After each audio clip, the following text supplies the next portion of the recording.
The America's Democrats podcast, a project of 21st Century Democrats, is made possible by contributions from our listeners. Want to do more? Go to americasdemocrats.org and click Donate.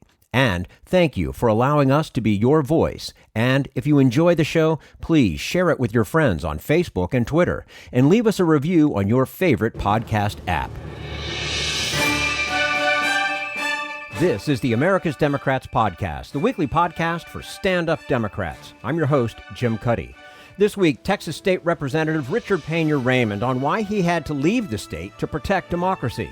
An extended conversation with Jim Hightower on protecting the vote, building a wall, going big on infrastructure, and the folly of rich people taking joyrides into space. Plus, Bill Press with Democratic strategist Joe Trippi on why he's teaming up with Republicans to stop an authoritarian movement fueled by Donald Trump.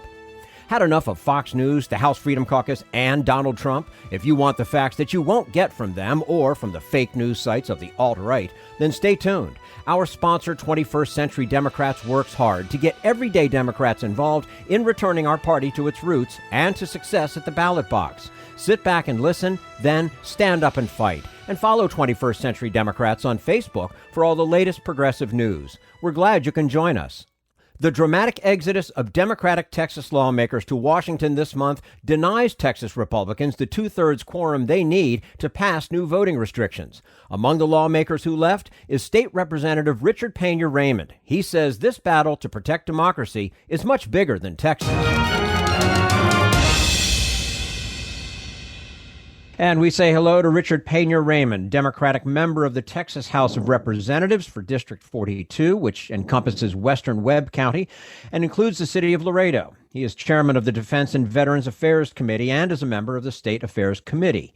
He's also one of over 50 Democratic state lawmakers from Texas that have been in Washington, D.C. since July 12th after leaving their home state in an effort to block their Republican counterparts from passing restrictive, and that may be an understatement, new voting measures. Richard Raymond, thank you so much for joining us today on the America's Democrats podcast. Thank you for inviting me. I'm glad to be with you. And our pleasure to have you with us. And why don't we start, if we could ask you to remind us how we got here. What are Republicans trying to do? Why was it necessary for you to leave Texas to stop them? Well, the reason we got here is because the American people elected Joe Biden president of the United States. Donald Trump likes to say that he was elected, but obviously he was not. And it wasn't enough that he lost by 7-point-something million or 8 million votes, whatever it was. He also lost the electoral vote by a substantial margin. But immediately after that, you saw what happened with his narrative. And even today, coming out of the news, how he was trying to get the Justice Department he's trying to twist their arms into saying that there had been election fraud and so forth, and they just wouldn't do it. And they did pretty much what he wanted, so you can imagine how bad that was. But that's why we're here. He lost the election fair and square, but for 2 months you heard him going on and leading with this horrible day of January the 6th, where the capital of the United States of America was attacked, where so many of our law enforcement officers there were attacked, where obviously they were trying to get their hands on members of Congress and the vice president. They wanted to hang him. They thought that hanging him would prevent the certification of the election, and somehow they would allow Donald Trump to stay as president. That's where it started. As you know, very soon after the election, very soon after the inauguration, really, you started seeing what is now, I forget what it's up to now, 400 bills, hundreds of bills that have been introduced, not just across the South, where historically Republicans have tried to suppress the vote, intimidate the vote, particularly African Americans, and that spread out to African Americans and Hispanics. And now it's not only do they want to intimidate African Americans and Hispanics from voting, but they want to make it harder for people who are disabled to be able to vote. They want to make it harder for seniors, people who are older, to be able to vote. And all of that started because of what happened with Trump. Now, let's be clear. It's been at least a generation, at least 20 years, that we've been watching in Texas efforts by Republicans as soon as they got the majority in the Texas House in 2002. Since then to now, they have tried to do what they can to make it harder for people to vote. But this year, really, when you're trying to impress Donald Trump, if you're Republicans or members of what I now call it's a Trump party. There's no Republican Party anymore. The Trump party. So when you're trying to impress Herr Trump, then you just you really go out of your way, and that's what they're doing in Texas, as they've done in Georgia, and they've done in Pennsylvania, Iowa, Arizona. I think I saw a report that pretty much every single state had bills introduced by Republicans to try to make it hard for people to vote. And, of course, in some of those states it won't pass, but many of them, they have the majorities and they can pass them. That's what got us to where we are today. We had to take a stand. It's interesting, in Texas, the governor appoints a Secretary of State who runs the elections.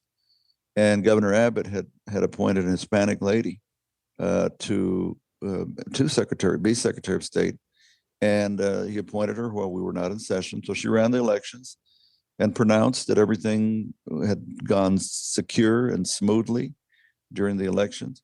You had record turnout in Texas, and you had record turnouts amongst heavily Hispanic and African American areas, and so after she made that pronouncement, we began the legislative session. Which is where she had to be, a gubernatorial appointment like that has to be approved by the state Senate, which is majority Republican, and the lieutenant governor is Republican. They would not confirm her appointment as Secretary of State, even though she was appointed by Governor Abbott, even though she ran the election. I think it's obvious to all of us that, in part, probably because she's Hispanic, and it's just easier for them not to confirm her because she was Hispanic, but also because she was an Hispanic who didn't say what they wanted her to say. I guess they wanted her to say there was all this, voter fraud going on, but there wasn't. And so they did not confirm her as Secretary of State. It's the craziest damn thing. Well, and that's what's amazing too, is that this past election, this presidential election, there were fewer signs of fraud anywhere than any modern day election. So they have less to stand on than they're trying to stand on. But anyway, it's a great point. It's a great point. I mean, we have tried through the years to continue to make the election secure and safe, and all over the country. And so you're right. You even had the national voter czar, or whatever his title was, that appointed by Donald Trump, talking about that, how secure they were, and so it's anyway. Great point. All right, so let's talk about where we are in this story. Texas lawmakers are currently in a special legislative session called to pass these election laws. That ends on August 7th, but Governor Abbott has said he'll call as many special sessions as necessary in order to pass the new voting restrictions. What does that mean for when you can come home? Well, I mean, the big part of the reason why we came to Washington in the first place was that we wanted to really advocate with the United States Congress, with the House and the Senate, and with the President of the United States, how important it was that they pass legislation that they were contemplating up here, really fortifying or putting teeth back into the Voting Rights Act. We need them to do that. And so that's why we came up. That's why we came here, and not some other state, not just across the state line in Texas, or just outside of Texas. We needed to come here, and that's what we did. And we had tremendous meetings and a lot of in hearings that we participated in and so forth. We have brought more attention to, and I think it is more likely now than it was before we got here, that some voting rights legislation would pass at the federal level that will help offset these kinds of efforts in Texas and other states across the country. So, where we're at right now is obviously we've gotten Congress's attention, gotten the president's attention. You may have seen the news today last night, that Leader Schumer and Speaker Pelosi would be meeting today with President Biden specifically to talk about the path forward on voting rights legislation. Maybe it would have happened if we weren't here. I'm not sure it would have. I'm not sure would have happened today had we not come up here. So where we are is we're continuing to push Washington, the Congress, the House, the Senate, President, and to tell them this isn't just about Texas. It's so much bigger than that. It is so obvious to me and to many others what is going on here. They lost the election nationally by about 3 million votes 4 years ago when Hillary Clinton was running, but they narrowly won the electoral vote. This time they lost the national election by 7 to 8 million. Probably would have been by more, except for some cheap shots at the very end by the Republicans. But Biden won by somewhere around 8 million votes, and he won the electoral vote comfortably.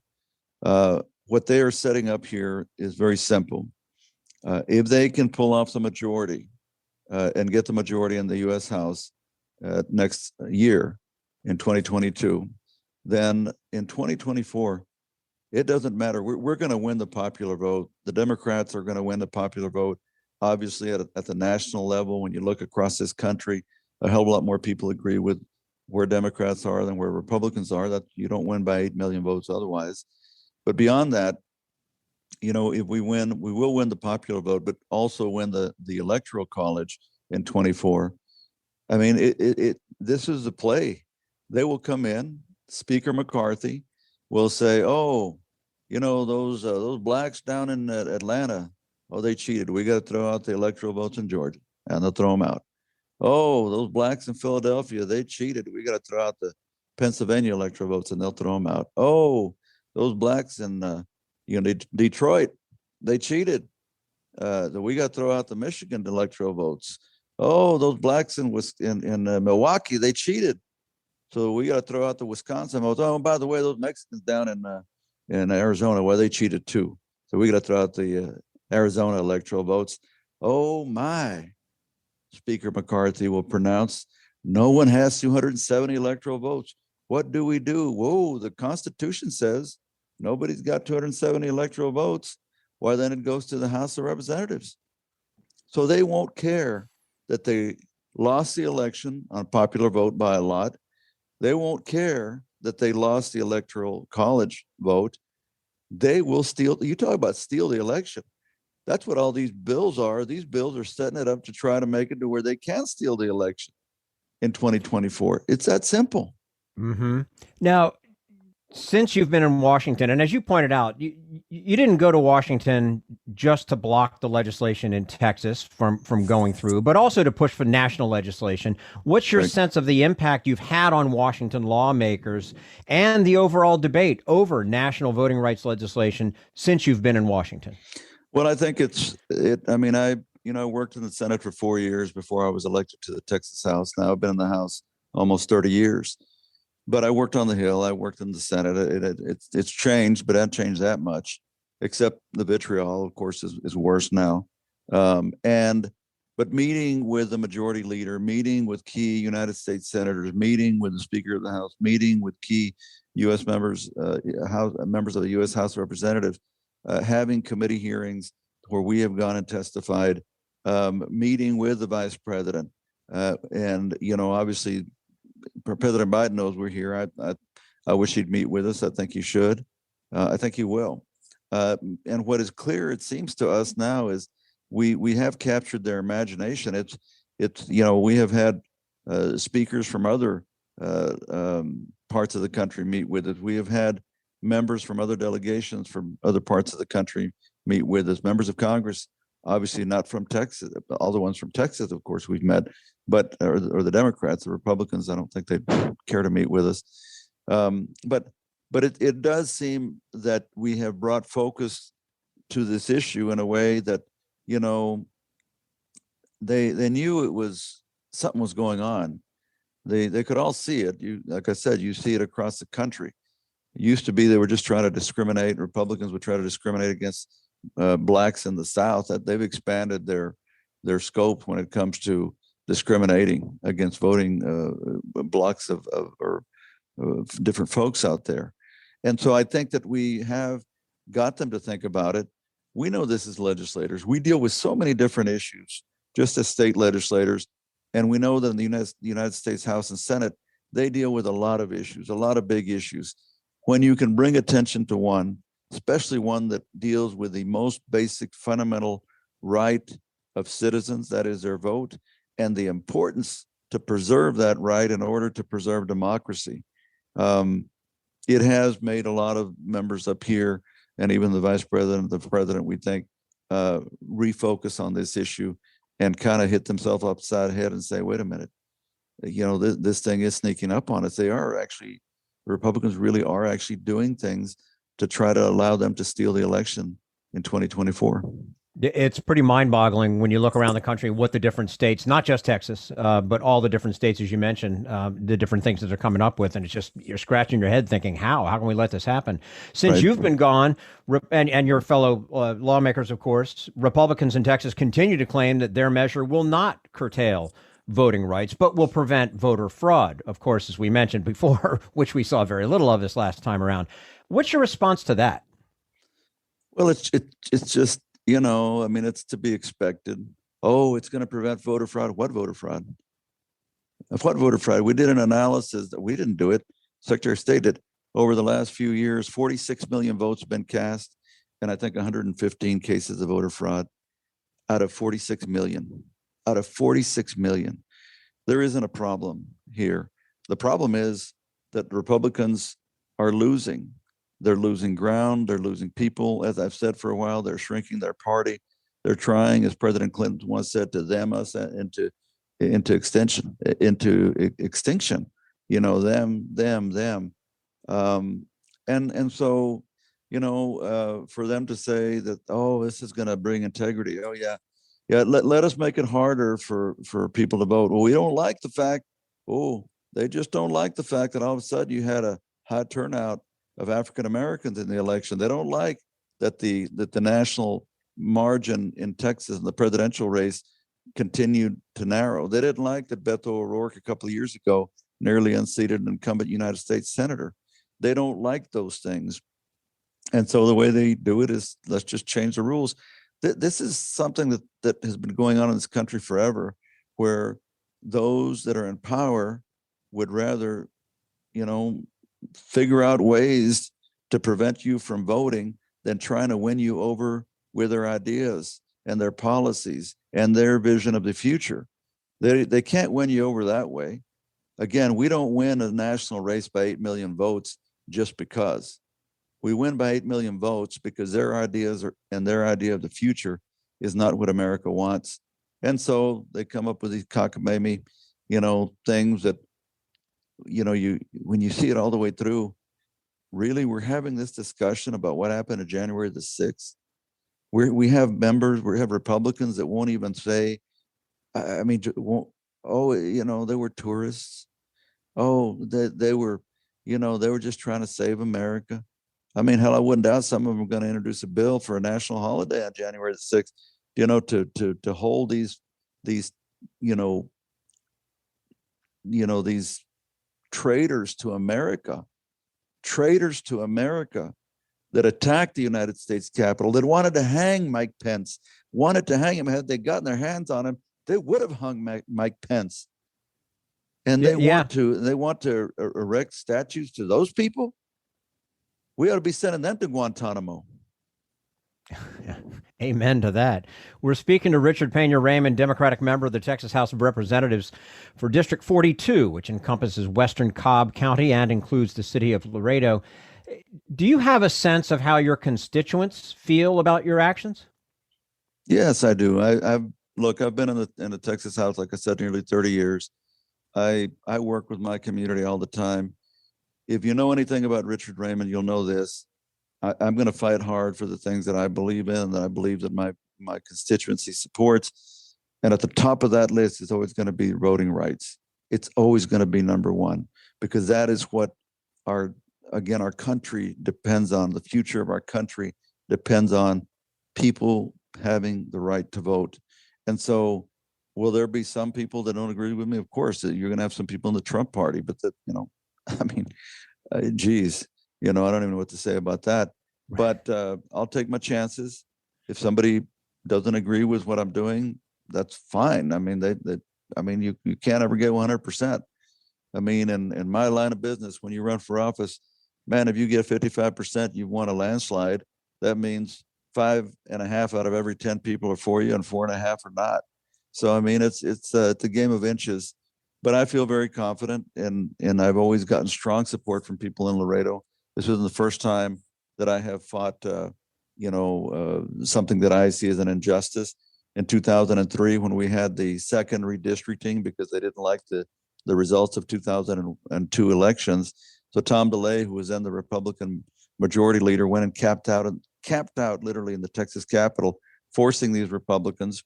I say forcing them. I mean, he didn't put a gun to their head, but they were scared of him, and took up redistricting again. And I was the lead on the redistricting committee in opposition to that. And I took that's when we broke the quorum in 2003 and left the state the first time.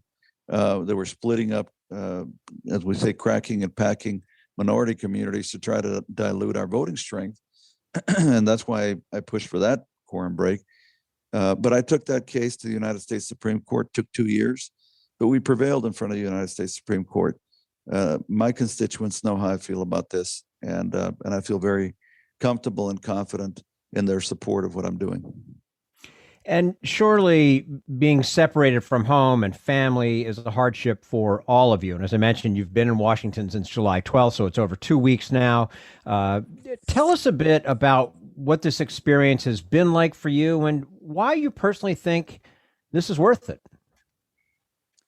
I tell people, that are in politics, or some that not necessarily even get elected, but that get engaged.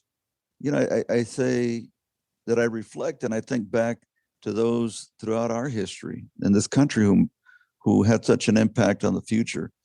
And I say, I bet at the time they just didn't realize the history they were making, because you don't. It's hard, as presumptuous and pretentious as some people are, like Ted Cruz, like Donald Trump, guys like that. They're just probably not right in their mind, for one. But, normal folks, when they're fighting for and doing something to make that would in the end make history, significant history, I really don't think that they would think about it at the time. They just did what was right. Somebody asked me in another podcast the other day what I wanted my legacy to be. I said, I don't care. What do you mean? I said, I just don't care. I don't care, what people think of me when I'm dead. I want them to see what I'm doing while I'm alive, and support that. And so I really believe this, whether it was, George Washington, or whether it was Abraham Lincoln, or whether it was Teddy or Theodore Roosevelt, or whether it was John Kennedy, or whether it was Lyndon Johnson, whether it was Dr. Martin Luther King Jr., whether it was the women's suffrage. I really think when you read up on those, and I love history, that those people didn't stop to think in the moment that they were making history, and the impact that they were actually having on the future of this country. They just knew that what they were doing needed to get done, and they knew that was the right thing to do, and they fought hard for it. That's what we're doing now. That's what I do now. I'm normal. I'm human. I'm like everybody else. You look at it, and we're not up here because it's fun. You think we like having to fight, these stupid voter intimidation laws, intellectually dishonest laws that these colleagues of mine are introducing all over the country? No, you wish you didn't have to do that. I'm sure that those who fought in the South and fought so hard for our voting rights wish that they hadn't had to do that. I'm sure Dr. Martin Luther King, as he said the night before he died, he said, I would like to live a long life. Longevity has its place. But he's basically saying he knew he wouldn't have a long life. And so, he did what he could for the future. That's what we're doing today. That's what I think about. I miss my son and my daughter. But even more than that, I lost my firstborn son 18 months ago. I can't tell you, there is no greater pain. There just isn't. And, I'm very close to all three of my kids. And the hardest thing for me was that this last week was the first time since he died that I didn't go to his grave at least once during the week. And that's been the hardest damn thing for me.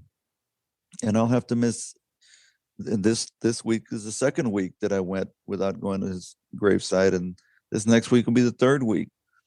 And it's hard. And people, if they haven't lost their child, they probably can't understand that. They probably really can't. But as hard as that is for me, I know how important this is, and that's why we're doing it. Not because we care about legacies, it's because we care about what we're doing right now.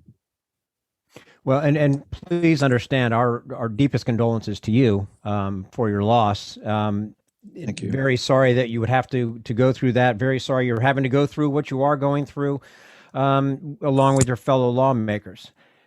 Now, given that it does not appear that national voting rights legislation will pass anytime soon, what's your sense of the long game in protecting voting rights in Texas? Well, first of all, I don't agree that it won't pass sometime soon. I think what we've done here means that it'll pass sooner than it was going to. I'm pretty convinced of that. I try to be pragmatic. Like I said, I worked for 2 United States senators, both, people that were Senator Lloyd Bentsen of Texas, Senator Paul Simon of Illinois. Both were so respected in the Senate. I learned a lot from them. And, I think I know something about politics. I've been involved for a long time, and you get the sense of things. I mean, it's, when I could tell you in the legislature, I told somebody, I said, I feel like Tom Brady because, I can stand in front of the House. I can look at a committee. I can look at the lay of the land, and I can predict a lot of times. I can predict what's going to happen because I've seen it. I've seen it develop before. That's just what experience and time gives you. And what I see in Washington is this: I believe there will be legislation passed. I believe it'll pass sooner than it would have passed had we not done what we did. And how soon is that? I can't tell you that. I can just tell you that it certainly seems to me, the way things are moving now, that it will pass sooner than it would have. Your efforts are greatly appreciated, and all of us here at 21st Century Democrats, and certainly all of our listeners, hope, in fact, that you're correct on the national voting rights legislation. We appreciate your efforts in doing that. Richard Raymond, Democratic member of the Texas House of Representatives for District 42, joining us today on the America's Democrats podcast. Richard, thank you for your time. We wish you all the best. Would love to hear back from you as we progress through however long this takes. Thank you so much. I appreciate the invitation, and God bless. Thank you, and back at you. This is the America's Democrats podcast, the weekly podcast for stand-up Democrats.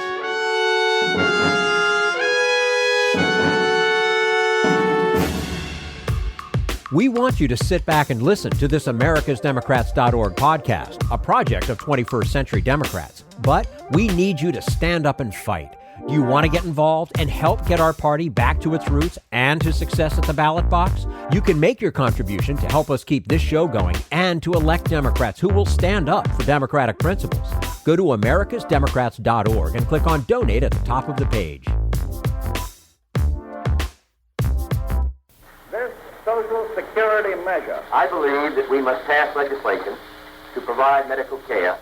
This is our tradition. When our grandparents came to America, it was the Democratic Party which said, welcome. It was the Democratic Party, the party of Roosevelt and Truman and Kennedy and others, who said that America belonged to all its people, not just a handful of the rich or a few giant corporations. That's why great leaders like FDR fought so hard for Social Security, and why JFK stood up to the insurance companies and their Republican allies to get Medicare. It's not just one thing, or one time, in one place. It's about a whole history of standing up to the Republicans and saying someone has to be on the side of regular working people in America. Whether it's defending Social Security or just the way your loved ones are treated on the job. That's what the Democratic Party is all about. And that's why this message has been brought to you by the Democratic Party. Working people like you and me. Paid for by 21st Century Democrats. Not authorized by any candidate or candidates committee. This is the America's Democrats podcast, the weekly podcast for stand-up Democrats.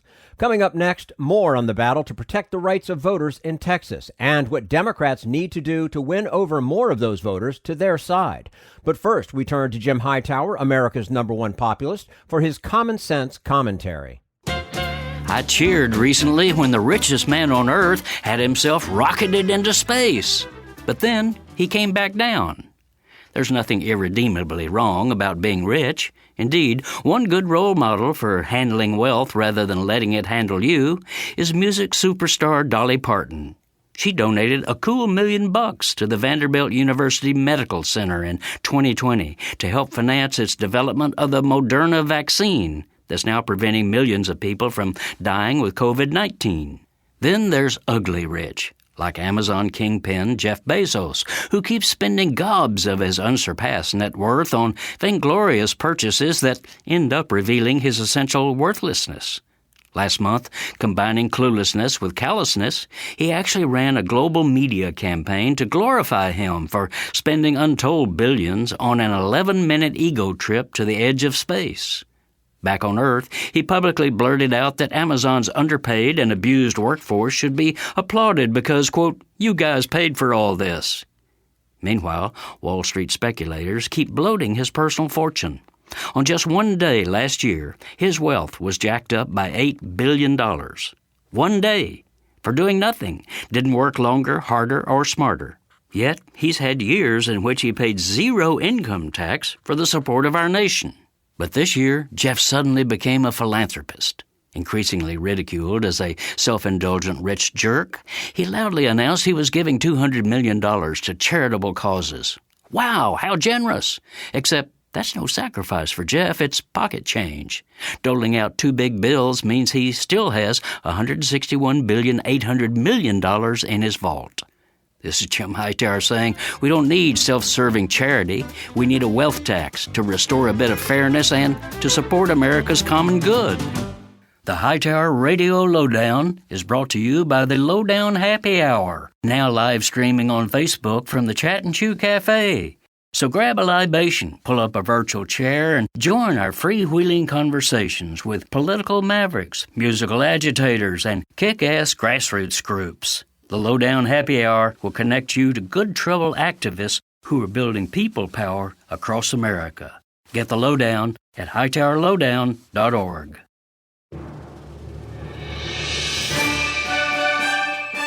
This is the America's Democrats Podcast, the weekly podcast for stand-up Democrats.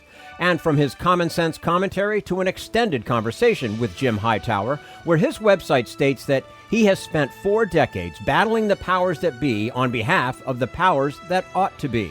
In this extended conversation, he explains why the battle over the future of Texas is about more than stopping Republicans from suppressing voters. It's about reaching out to all Texans with a progressive populist message. And we say hello to Jim Hightower, national radio commentator, writer, public speaker, New York Times best-selling author. From 1983 to 1991, he served as the elected commissioner of the Texas Department of Agriculture. Should also note that he is the author of the monthly newsletter, Hightower Lowdown, and of course, listeners to this program hear him weekly with his common sense commentary. Jim Hightower, welcome back. Great to see you again. Hey, great to be with you and all the American democracy crew out there. We need you more than ever. Absolutely. And, you know, as we all know now, a group of Texas Democrats abruptly left the state in mid-July in an effort to block proposed laws that would make it harder to vote.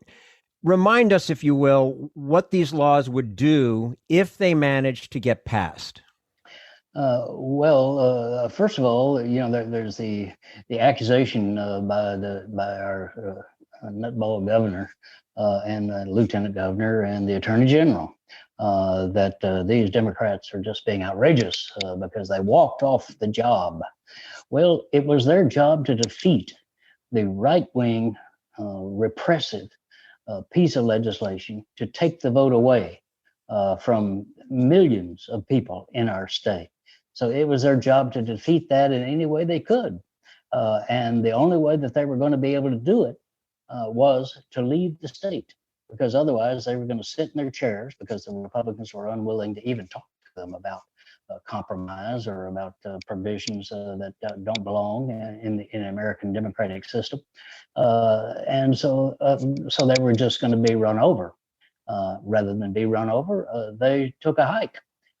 And they have now are forcing the Republicans to have to stand up and face the people themselves, because this has brought enormous amounts of publicity to what they're about, what they're trying to do.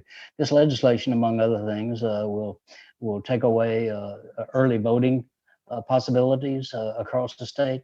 It will require people to travel great distances to be able to vote. One provision, for example, that was used in the last election allows only one drive-through voting place in any county in Texas. Well, there's one county out in West Texas that has about 700 people in it. There's another county called Houston, Texas, Harris County, that has about several million people in it. So that is a direct barrier, trying to make it more difficult, and that's fundamentally what it is. It's an attempt to make it hard for people to vote, and that to me is un-American. We have fought fight after fight. People have died in battles to be able to vote. When I was first allowed to vote, at that time you had to pay to vote. The poll tax. It amounted to about $15 today.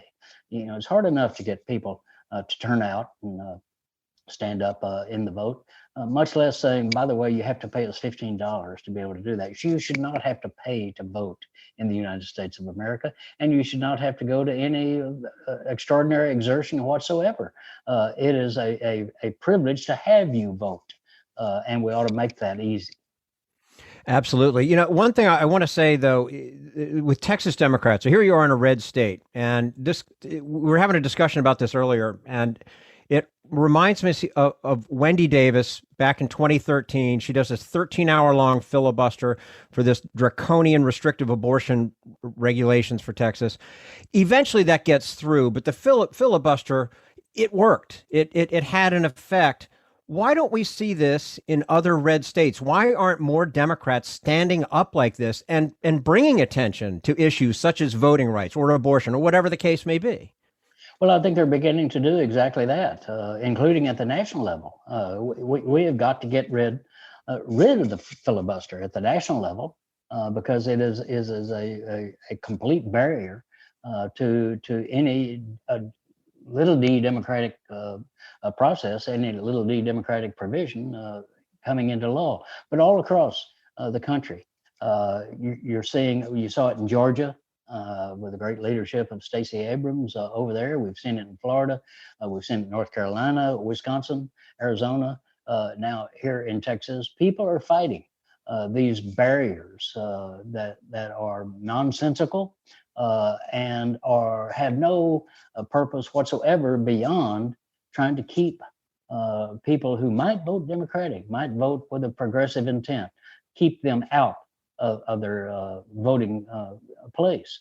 And so that's what the fight's going on. We've got a big rally coming here in Austin this weekend. Reverend William Barber out of North Carolina, the Moral Monday movement that he started there, with Beto O'Rourke with his People Power organization, rallying folks. We're going to have 10,000, maybe more people at the state capitol this weekend protesting what's going on in Texas, how the Republicans are trying to keep people from voting. And by the way, this is pitched as by the Republicans as well, these immigrants are voting. They're trying to vote. We've got to prevent that. That perverts the process. But really, the people who are immigrants don't vote because they can't. And they're not going to take the risk of being deported just to be able to cast a ballot. So that's number one. But number two is that the people, it's not just immigrants, it's not even just African Americans who are being denied the right to the ballot. They're targeting senior citizens. They are targeting people with disabilities. They are targeting labor precincts. They are targeting, et cetera, et cetera. So the majority of people are the ones who are going to end up being denied the right to vote. If they can take away the vote of a qualified Black person, a qualified immigrant, a qualified a person with disability, a qualified union member, et cetera, then they can take away anybody's vote, and they will. And of course, in Arizona, they want to just decide whether they want your vote or not. You know, in the end, there's, oh, you know what? We don't like what you voted for, so we're not going to allow that to happen.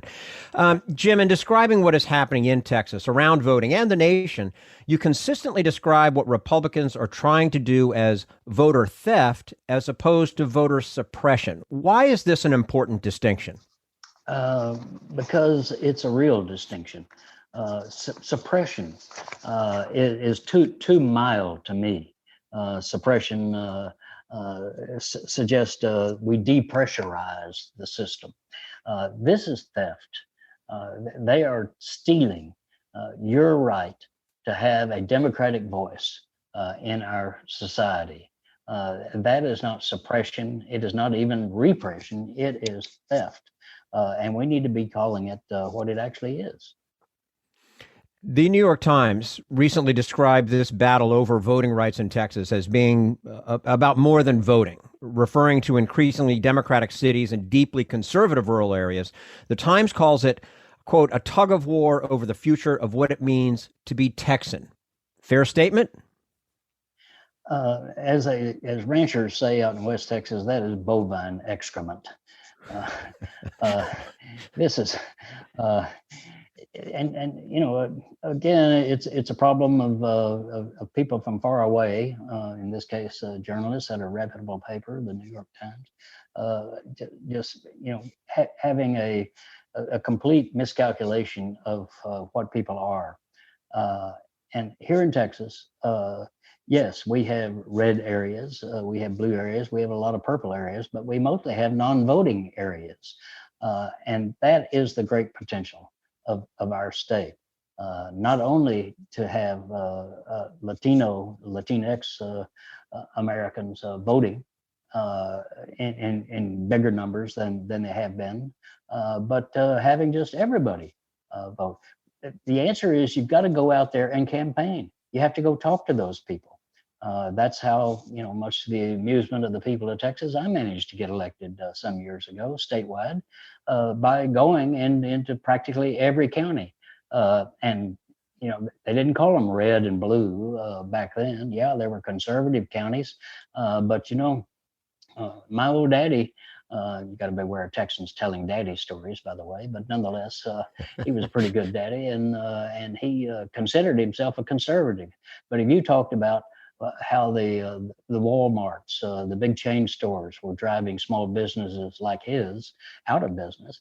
If you talked about how big oil and the major lobbyists, banking lobbyists, and et cetera, were squeezing the legislature to bend it to their will.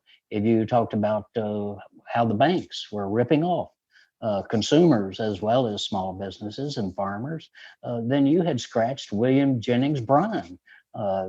There's nothing conservative about it, and it is populism at its purest, a recognition that too few people control too much of the money and power in our society, and by the way, they're using that control to get more for themselves at our expense. So that's the great political battle that we're in. And so it's not, it's a problem of the Democrats in the past here in my state, statewide, in recent years, has been that they don't want to go out to those red areas, so-called. They say, well, that's a waste of time. We just need to concentrate on Houston and Dallas and San Antonio and turn out the blue vote. Well, turning out the blue vote is good, but there's a bunch of red vote out there that's wondering, where the hell are the Democrats? Why aren't they standing up for us? And when we do stand up, we win. Absolutely. We're speaking to Jim Hightower, national radio commentator, writer, public speaker, New York Times best-selling author, of course, the author of the monthly newsletter, Hightower Lowdown, and you hear him weekly here with his common sense commentary on the America's Democrats podcast. Jim, you're connected to numerous campaigns to protect voting rights in Texas and drive up voter registration. What do you see as the most promising strategies to do that? Well, it's fundamental, as I just said, really, and that is go out there. You have to go talk to those people. I just made a trip over into East Texas on this issue of voter voter theft, to alert people and inform people in some detail about what the legislature, the Republicans who control that, are trying to do.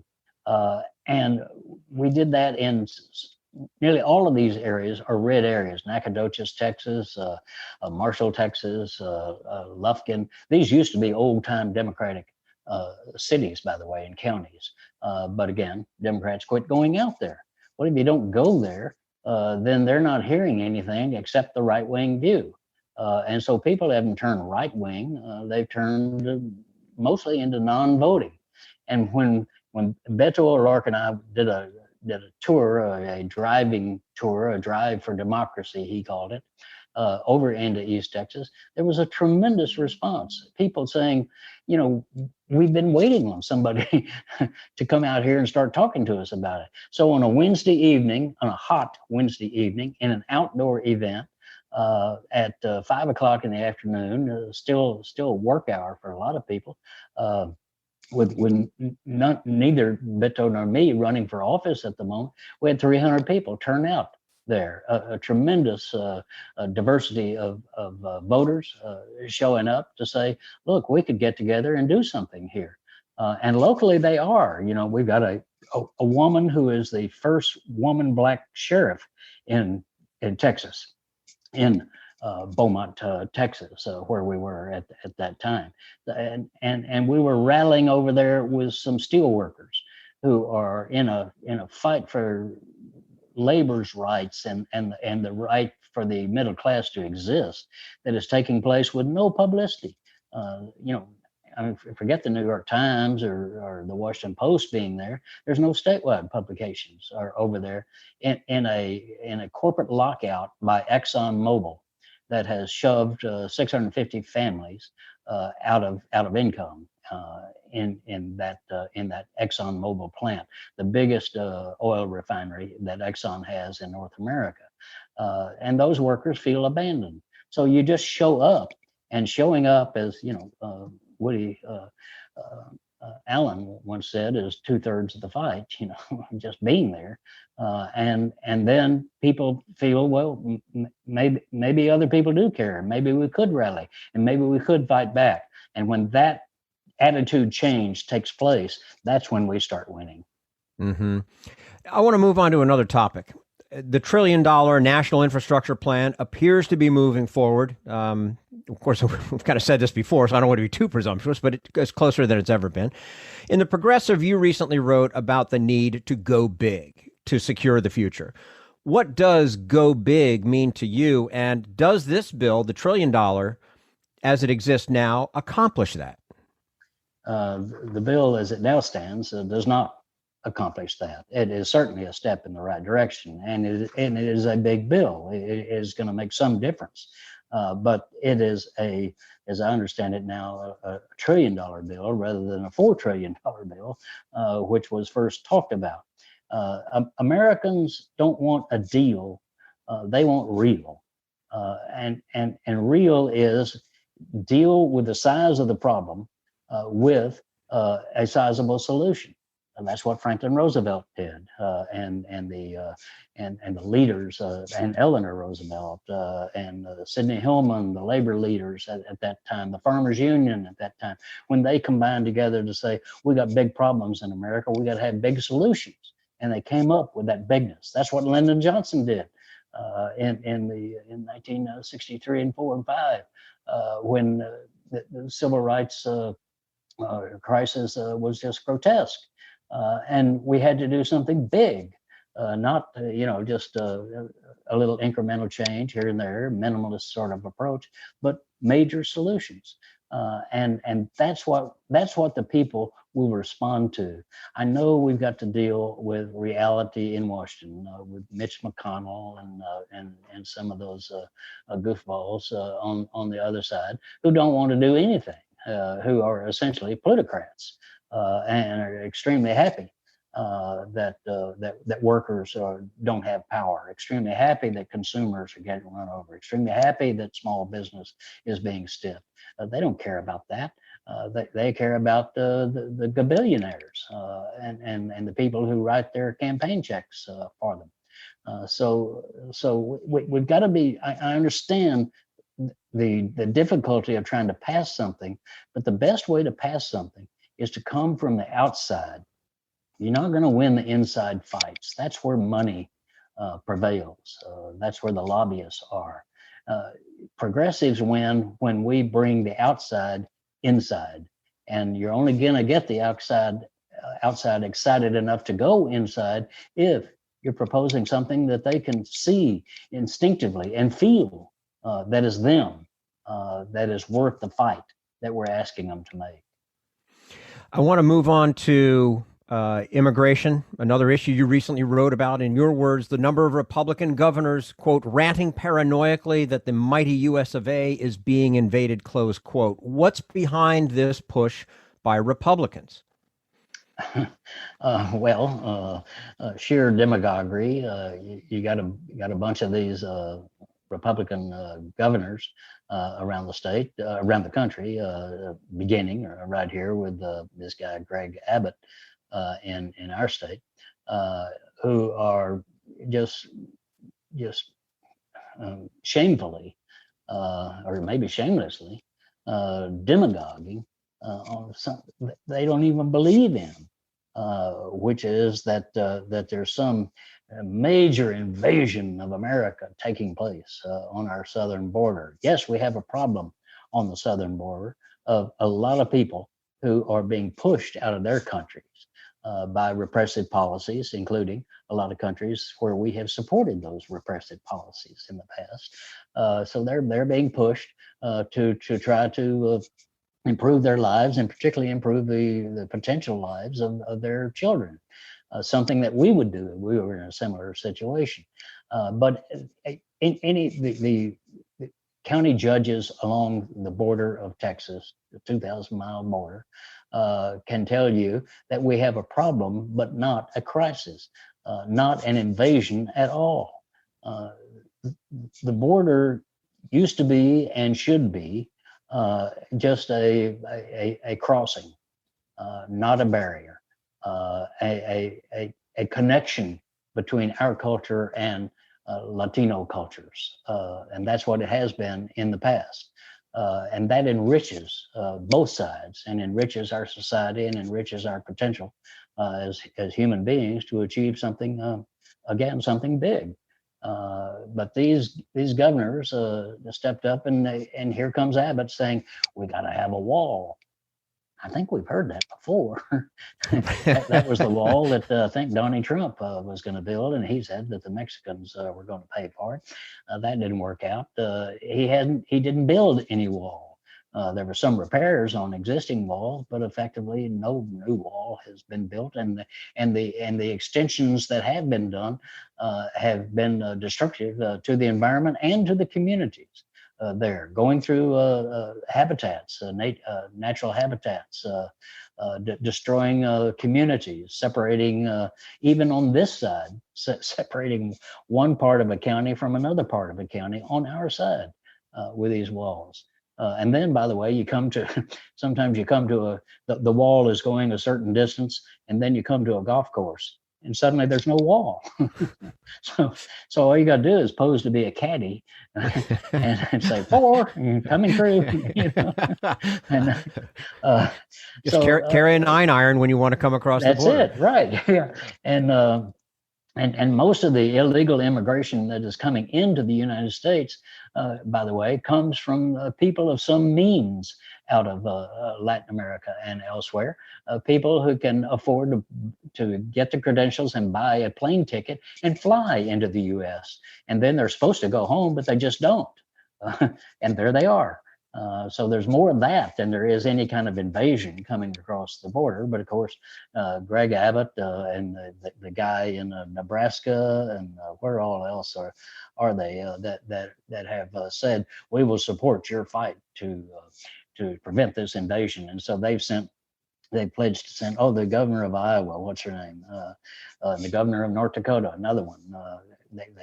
They've sent some of their troops down to protect the border. But it turns out they send about a dozen people, maybe 20 people, maybe 50 people. And they send them for a week. or 2 weeks. Well, if there's an invasion, any kind of a general worth is 10 stars is going to wait them out and say, okay, 2 weeks from now, okay, you're going to be gone, then we'll come. So it is so absurd as to be embarrassing and pathetic, and that's what it really is. And then Greg Abbott says, well, I don't want to have to pay for this wall, so we're going to have a GoFundMe campaign to pay for it. And that hasn't worked out too well. Not a lot of people, including conservatives, including people who may think that the border is too porous, they're not really eager to send money in any substantial sums to Greg Abbott to build an ego wall, which is essentially what it is. Right, and that's what it was with that previous administration as well. That was nothing more than that. I mean, that was just kind of ridiculous. It did absolutely nothing. Right. And in fact, the funny thing is, right after they put up one section of it a few years back, and there was then a story following up of how people were getting through this brand new, unimpenetrable wall. It was just kind of course. Well, years ago, Molly Ivins, the great Texas writer, humorist, and populist, she used to go down to something called the Chili Cook-Off down in Terlingua, Texas, on the border. And one year there had been a demonstration wall put up down there. And so they held a over, under, and around contest to see how long it would take the first person to get over, around, or under that device. And the winning time was like 53 seconds. Will we ever learn? There's the question. No, apparently not. Yeah. I know we're jumping around a lot of things, but before we end the conversation, I want to hear your views on another recent event in which what you described as Jeff Bezos's tourist fling to the lower edge of space. What are the takeaways you want us to keep in mind on this story? Well, number one is the rich must pay their taxes, not play games. Here's Jeff Bezos, the billionaire head of Amazon, like a little boy playing dress up. When I was a little boy in Denison, Texas, growing up, you could send off a cereal box top or something or other like that, and you could get a pal of the saddle certificate. So you were a pal with Roy Rogers or Gabby Hayes or Hopalong Cassidy or somebody. And that was kind of cute in a 4-year-old, but not in a, whatever he is, 60-year-old, 160 billionaire head of a major corporation who has pulled this stunt of firing one of his rockets off supposedly into space. It didn't go into space, it went up to space and then dropped right back down. The whole trip took 11 minutes. And like he's some sort of a hero. Like there's been comparisons to, well, it's like the Wright brothers. It's like the moon landing. Well, the Wright brothers invented the plane. The Wright brothers flew the plane. The Wright brothers didn't just buy a ticket on the plane, which is what Jeff Bezos did. And now he's trying to get himself an award. He wants astronaut wings, showing what a great hero he is. This is truly embarrassing, truly pathetic. So here we are with Bezos pulling another stunt, which is he gave $100 million to Van Jones to give away however Van Jones wants. Van Jones, the CNN correspondent, a guy I have a good bit of a respect for. Well, I'm sure he can give money away in a good way. But it's as though Bezos is saying, see, I'm a very generous human being. Yes, I'm a billionaire. But people, we lose sight of how much money he actually has. Jeff Bezos giving $100 million away is like John D. Rockefeller in more than 100 years ago, giving away dimes on the street to children because he's got $160 billion sitting in the bank. and he gives $100 million away. So he still has $161,900,000,000 for himself. There's no generosity in it. It's all game playing. And I think people are tired of the games, and that's why they want Elizabeth Warren's proposal for a wealth tax in America. Make these people pay to support the country and the infrastructure and the people who have made the money for them. It's not like they're some geniuses or something. They're greenheads, basically. Yes, some innovation comes out of it, and God bless all that. But that's why Elizabeth Warren's wealth tax is the one that makes sense, because it says you can still keep millions of dollars, or in Bezos's case, billions of dollars for yourself, but you've got to support the country as well. It's long overdue, and we can only hope that we can win that fight sometime. Jim Hightower, again, national radio commentator, writer, public speaker, author of the monthly newsletter, The Hightower Lowdown. And of course, you can hear him each week on this program with his common sense commentary. Jim, as always, it was great having you with us today. Would love to do it again soon. Well, keep going, you America's Democrats. We're counting on y'all. Thank you. Thank you. And this is the America's Democrats podcast, the weekly podcast for stand-up Democrats.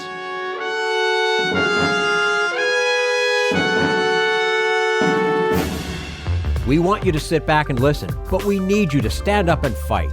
Help get our party back to its roots and to success at the ballot box.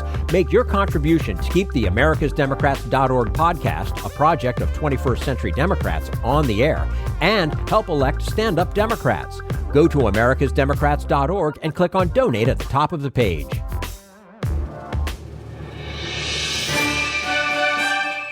This is the America's Democrats podcast, the weekly podcast for stand-up Democrats. And now Bill Press with Democratic strategist Joe Trippi on how close we are to losing our democracy and why he's working across party lines to save it. What's a big Democrat like you joining up with the Lincoln Project?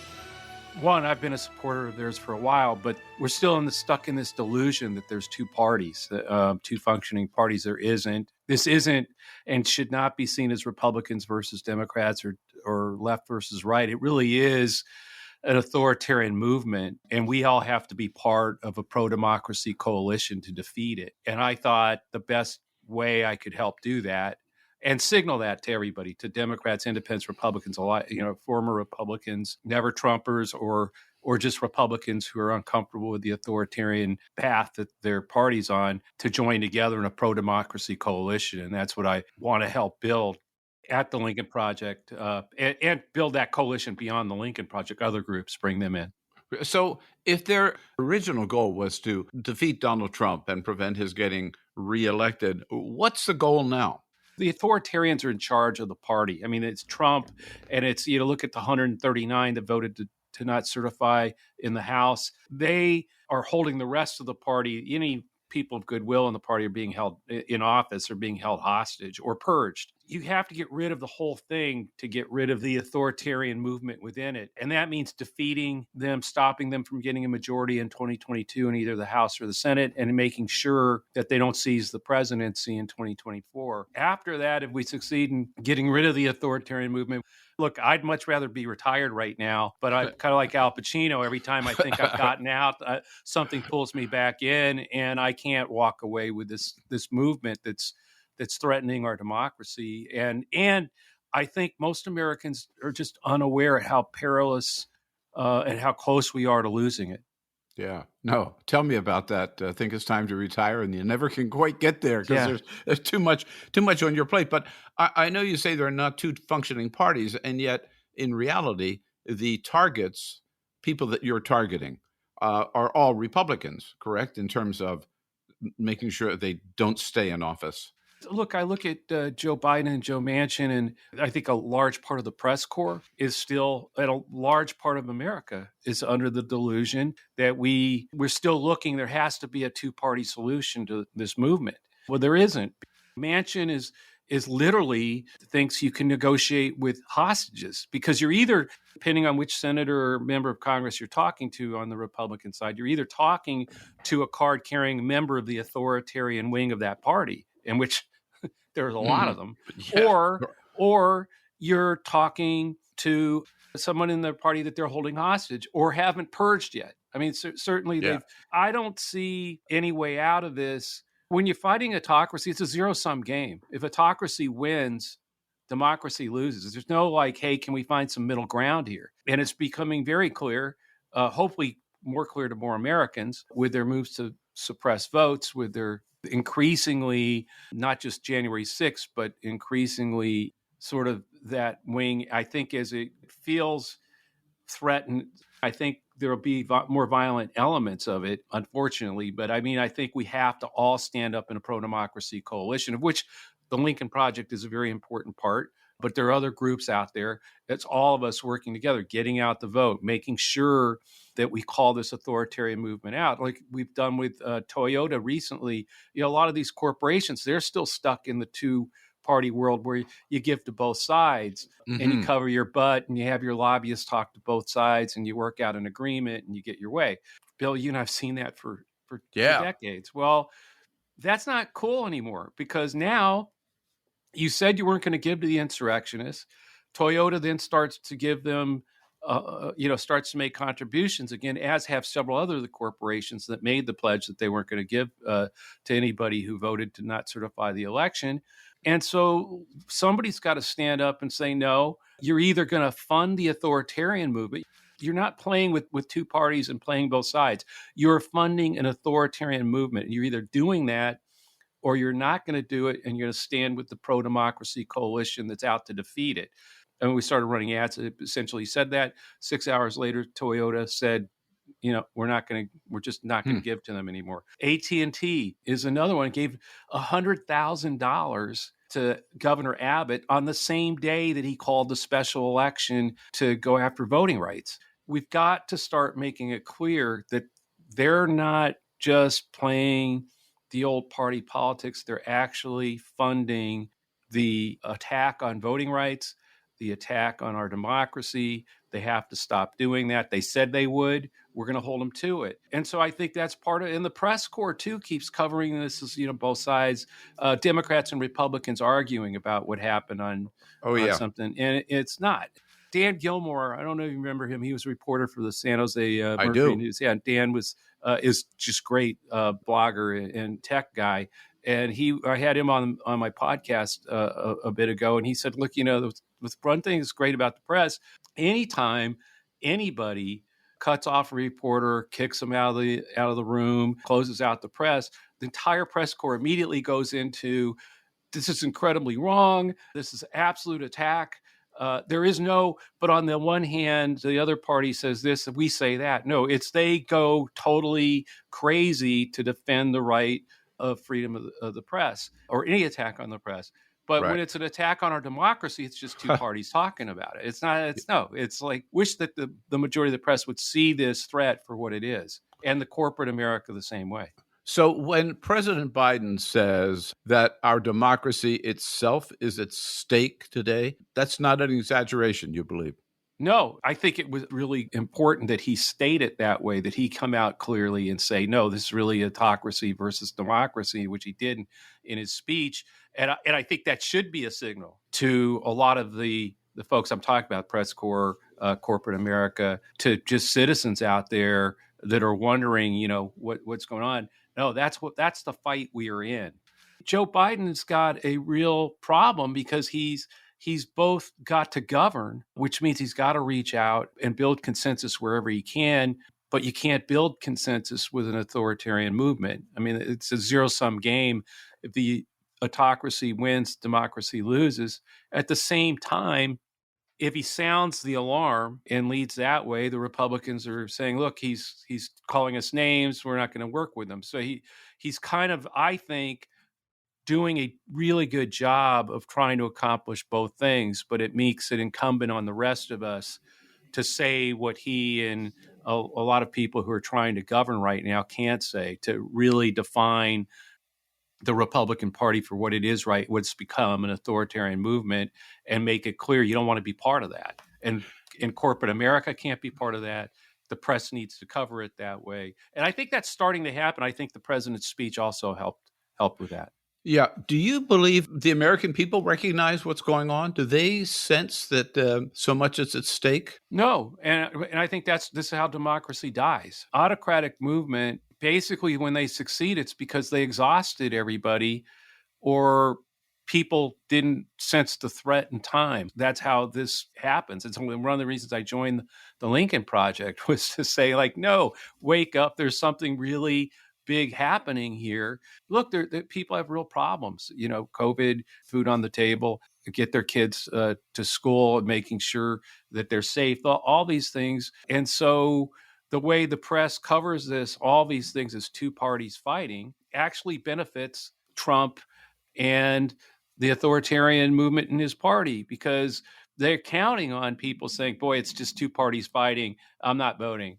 Or gosh, I got better things to do with my time. It's not two parties fighting, people. This is an authoritarian movement. It's the same with the press. Guys, if they win, you don't have to worry about ever standing up and fighting for press freedom again. That those days will be over. The same with corporate America. They don't understand. If corporate America understood the real threat, they know what happens when a country becomes an autocracy, to business, to corporations, to innovation, all that stuff. It goes. So my fear is that we've lived under this delusion for so long, including me. By the way, gosh, don't go listen to my podcast 6 months ago, because all you'll hear is me talk about, geez, we got to get along. We got to come together. We got to find common ground. Gosh, I just come off the Doug Jones campaign in Alabama, where there's got to be the most message of find common ground and come together. No one for the last 3 years was pounding the table more with that message than Doug Jones in my efforts to help him. When we went from winning in 2017, and in 3 years, just seeing how polarized the state had become, and recognizing on January 6th the extent that this authoritarian movement that Trump has fueled, it got me to understand something that Stuart Stevens at the Lincoln Project had said to me, that all this is happening because we lack the imagination of just how far these people will go. So, Trump can't get elected in America. Well, right. We lack the imagination. January 6th could never happen in America. Well, guess what? We couldn't imagine that happening.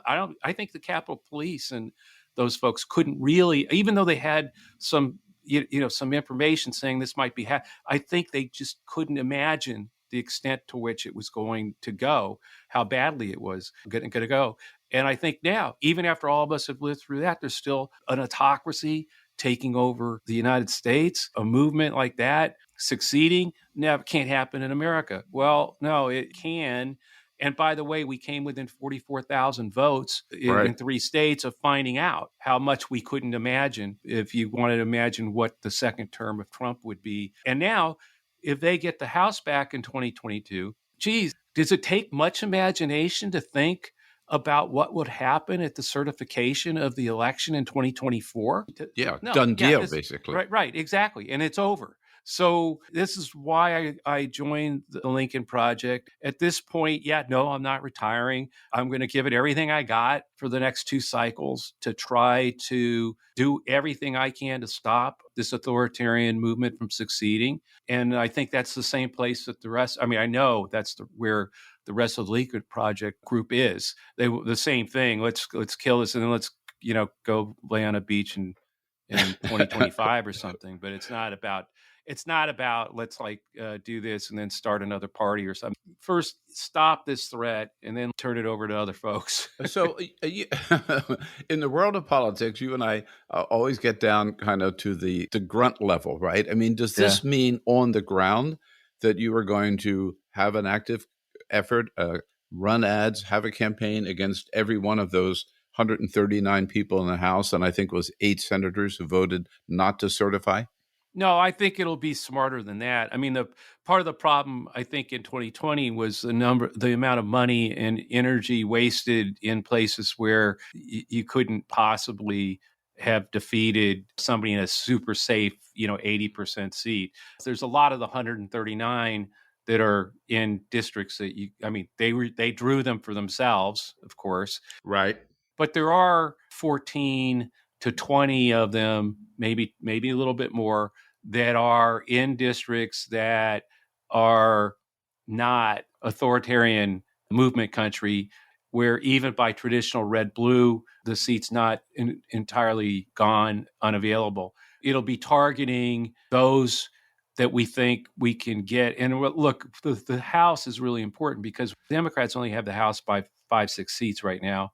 We know with redistricting, it becomes an uphill fight when they gain another 3 to 7 seats by just redrawing the lines before there's even a vote counted, which puts us right on that bubble. So going after the 13, 14, 22 of the 139 and really focusing on get out the vote on, it's getting the base, Democratic base out, but also pushing hard, defining the authoritarian movement so that those Republican women, suburban women, the younger Republicans, the college-educated Republicans that are having real severe problems with that part of the party, and it causes them to look for the first time at voting outside the Republican Party for a Democrat. That's going to be an important component too. It's going to have to be a real pro-democracy coalition, not just the Lincoln Project, but there's other folks out there and other groups, but having a coalition of those groups that each operating in those same districts, somebody who's doing get out the vote,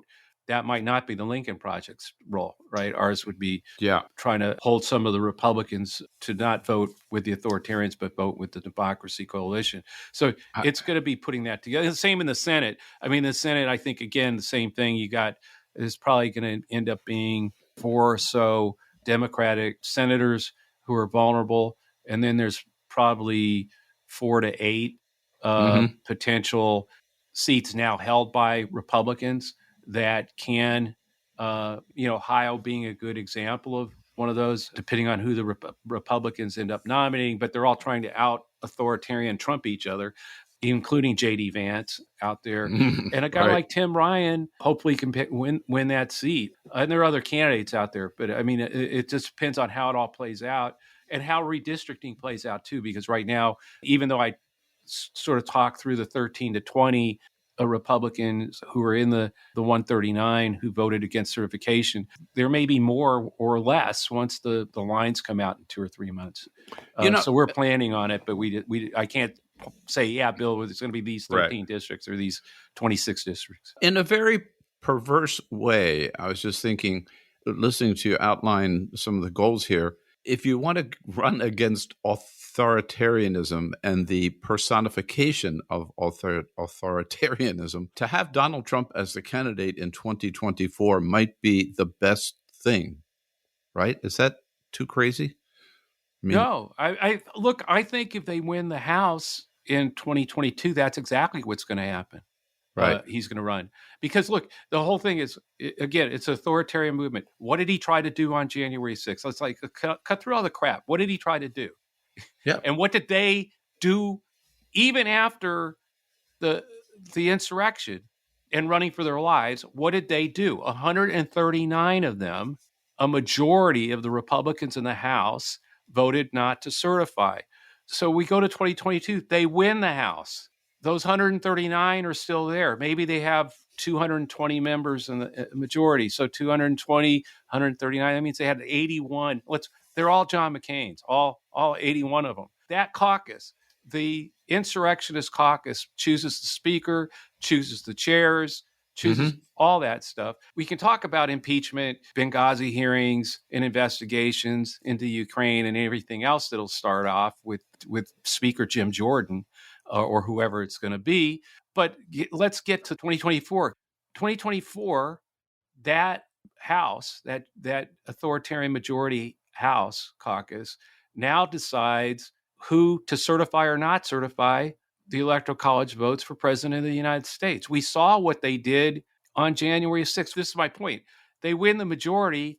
Trump's, I'm sure, think, great, I get to run, and it doesn't really matter what, I can just sit there and say it's rigged, it's rigged, it's rigged. Yeah, right. And they'll put him in. And they'll put me in. And if they don't win, if there's a Democratic majority in the House in 2022, let's say we actually, hold it and pick up 4, 5, 6 seats. That's how you kill this thing. The way to defeat this is to defeat it. I mean, it's to really, kill it at the ballot box hard. So I think that's important. I think our base, the Democratic base, gets that. We got to get more citizens to understand that's the way that's what we're up against, and that's why they need to vote. But I do think it's going to be the consequential thing about 2022 may well be if the Republicans get that somehow, we don't defeat them and they get the majority in the House. I think we're looking at Donald Trump running in 2024 for sure, because he will know in his head. We all know how that works with him. His narcissistic side of him will be, yes, they will, of course, see how rigged it was and make me president for sure, because I have a majority of votes now. And I thank God we were lucky that wasn't the case on January 6th that day, because they would have done it, and they will do it in 2024 if they're the majority.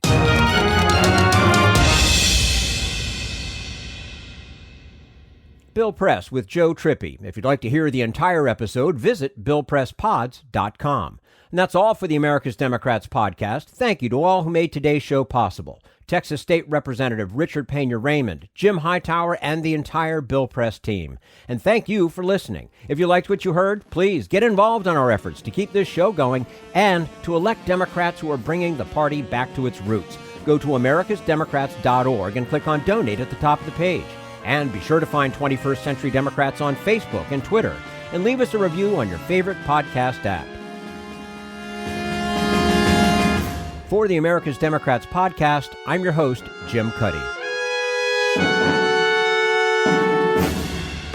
We want you to sit back and listen, but we need you to stand up and fight. Join us. Support the americasdemocrats.org podcast, a project of 21st Century Democrats, and help elect Democrats who will stand up for democratic principles with your contribution today.